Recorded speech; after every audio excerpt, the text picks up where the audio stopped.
Hey guys, as you can see, I have lots of packages again, so it's time for another QuinBoxed. And this time we're going top down because, well, the biggest package has become basically the underground for all the other packages, and that has to do with a project I'm going to do in the future, or something I've been looking forward to for a lot of years actually. But let's just quickly start with some rando packages. This one says nothing because I taped it over. Oh, should use this side, right? Let's see. So, if you've been following the channel, the scooter project is currently slightly on hold because I don't know what I was thinking. That level shifter I showed in a previous QuinBox episode, it's level shifter, DC-DC converter. It's way too big to fit inside of that scooter. So I've ordered some new stuff for that. I don't think it's in these packages yet, but just so you know. Let's see what we have here. Yes, I've decided to do some upgrades for my 3D printer. Let me show you a little bit more clearly. Trying to work with a new setup here. I also hope I kind of fixed some of those desyncing issues, but we'll see. So this is a, well, I'll take it out of the baggie.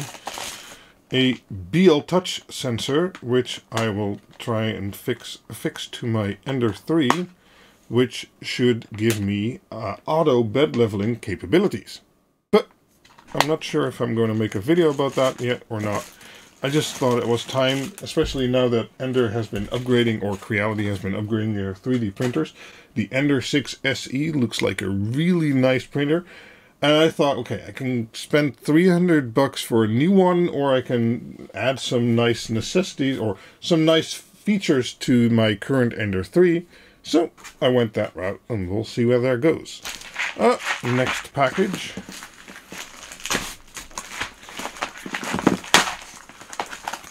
Okay, yep, some wire crimps, I guess you should call them, but they're components to make, or to be able to make, custom wire plugs and wire plugs on a board you can solder in. So I wanted to experiment with those, so I bought a little box of those. Okay. I'm just going to ramble through them because these episodes have been taking really long. Let me know down in the comments if you'd rather like a more lengthy episode where I talk a lot more and explain stuff, or you like more short unboxings and getting to the point. Okay.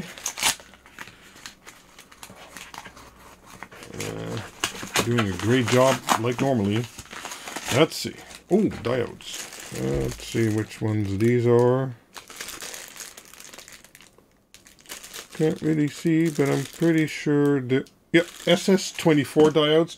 So I now use these on all my boards, the QuinLED Dig Uno, the QuinLED Quad and Deca, and the QuinLED Deca Plus, although that's not been released yet.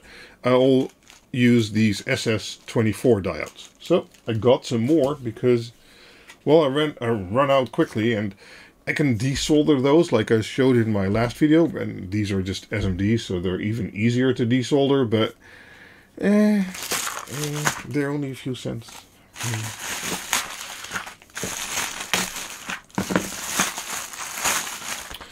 Oh, yes. Welcome to the human malware crisis. And let me check if I'm focused when I keep doing that.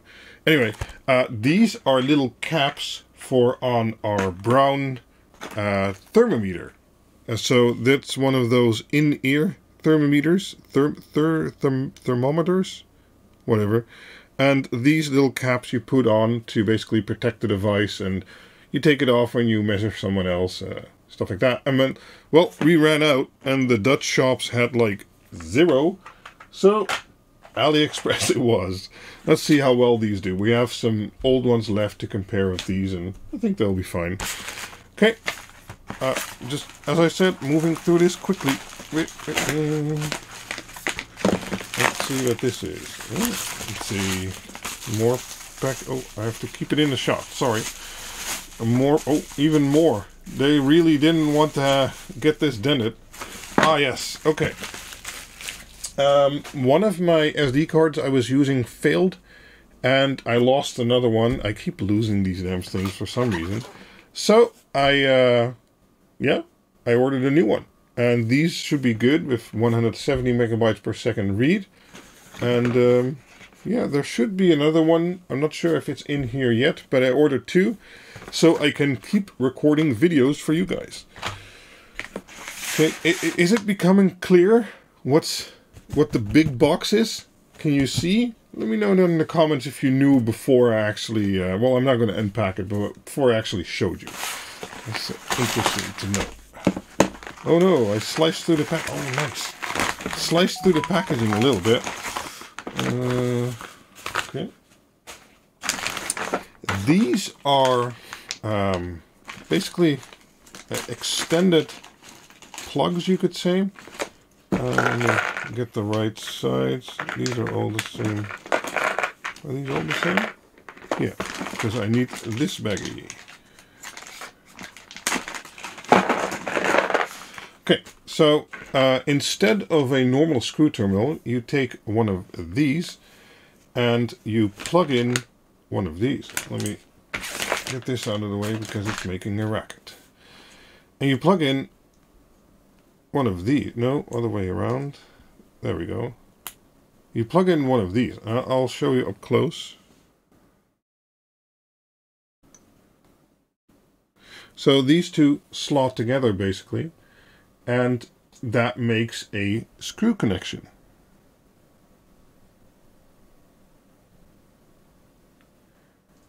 Like that. So I've been looking at these. One of the guys who made a DIY QuinLED Dig Uno used some of these and made a case around it, and that looked really awesome. So I was like, you need to focus, man. Now, I was like, I need to try that too. So I ordered lots of parts, and yeah, I'm going to try that. Now, of course, I threw them all through each other.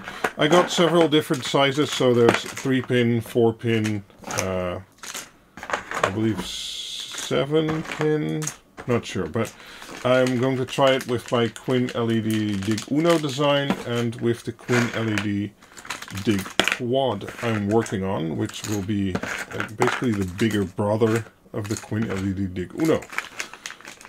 More about that in future videos. The newest PCB prototype for the QuinLED Dig Quad is on its way, and I hope to have it here this week.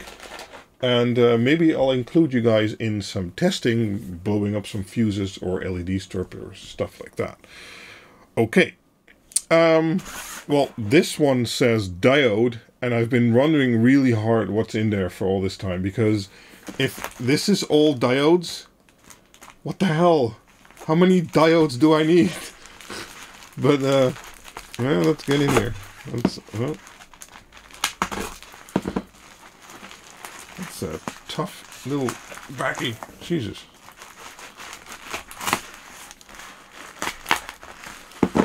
Okay. Of course, there's more bags in the bag, because what else would you do? Oh, man. Sometimes I think I should just use scissors. I don't know. Of course, that worked well. Okay. And then there's protective foam in there. That's not diodes. This is a giant amount of capacitors. So, holy shit. Why did I order this many capacitors? Well, you guys are probably seeing on the screen right now what I ordered. And why there's so many. It's probably because they were cheap. So these are Sanyo 1000 UF 35 volt. That's interesting because I've been thinking of maybe making the QuinLED Dig Uno 24 volt compatible if 24 volt addressable LED strips actually become a thing at some point. And well, the current capacitors on there are rated for 16 volts. And then, as I said, these are 35, so those would do brilliantly for that. So I will be doing some testing with that, and I talked about blowing up some fuses. I also have an LED strip I recently added to my LED power calculation sheet. And on the product page of BTF, it says 24 volt tolerable. Well, let's test that. But more about that in a future video if I feel like it. Okay, let's see here. We're almost, yeah, well, I guess you can start seeing what this is. We'll talk about it in a little minute. Let's see, how long are we recording? 11 minutes. Okay, we need to keep this going. Let's see, we have a box, and it says audio cable. Okay. Oh.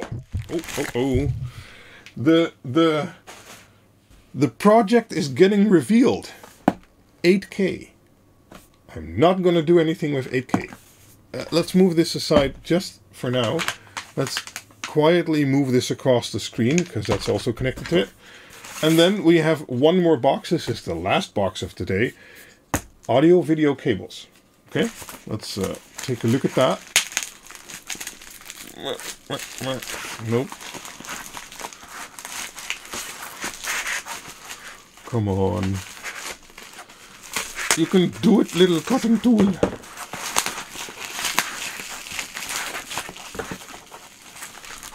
It's all this bubble wrap. It doesn't like it. Here, it's trying to eat it.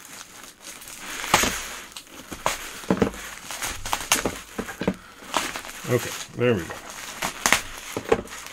Nice. It's a box. Of course it's a box. Then why do you wrap it like that? Anyway, let's see what's in this box. More cable. Oh, they included one of those. I keep collecting these. Yeah, so it's another HDMI cable. Because, well, I guess I can show you the project. I'm not sure I can actually. Yeah, well, it's obvious enough. This is a TV arm, or yeah, it's a TV arm for like here with the picture, connecting a TV to a wall. Because what I'm intending to do is buy one of those new 48-inch LG Oled CX or C10 OLED screens. They now make a 48-inch model, and I started a project, I think 3 years ago now, maybe 3.5, where I actually bought 3 TVs and I tested them for use as a monitor, as a 4K monitor. And I liked the concept, except that those TVs just, well, the quality wasn't up to snuff, and I kind of also wanted a higher refresh rate when possible. So I tested a Samsung, I tested a Sony, and I tested I think it was an LG IPS TV. But they didn't suffice, so I moved on from that project.